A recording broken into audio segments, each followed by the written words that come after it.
To those who knew Paula Payne, it seemed nothing could keep her from a promising future. You know, she was genuinely nice and caring and smart and driven. And what drove Paula, says her younger sister Abigail, was a passion for nature, especially birds, which she loved to watch. It's why she chose to study biology at Earlham College. She was great.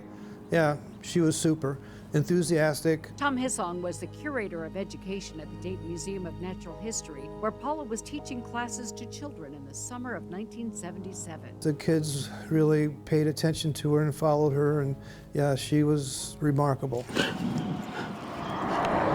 On the morning of August 9th, Paula had to get to work early and was walking alone. A witness later told police she saw Paula walk across the Ridge Avenue Bridge just after 8 a.m., but she never made it to the museum. So come time for the classes to start, there was no Paula. I was the one that got the phone call from the museum that said, she's not at work.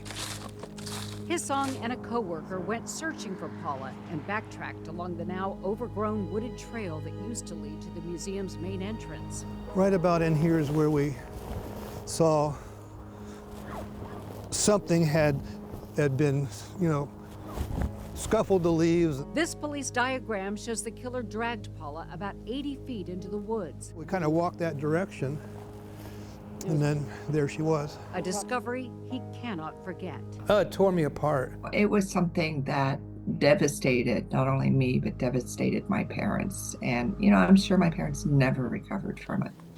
Investigators quickly determined how Paula was killed. She was strangled with her own clothing.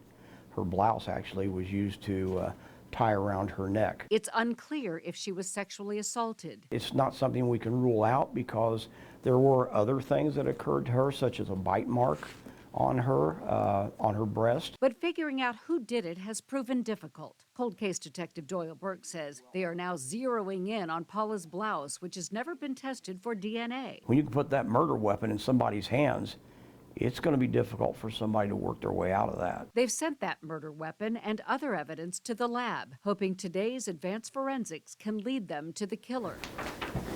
This is the case, and it's impossible to go through here quickly. And they are reviewing files from decades of investigative work and tell me they've not ruled out any previous persons of interest. One, a former boyfriend who called Paula the night before she was killed. But I do distinctly remember her ending the call by saying, well, I really have to get up early tomorrow morning because I'm going in early. Detectives have also looked at a man accused but never charged for raping a woman in these same woods just a month before Paula's murder.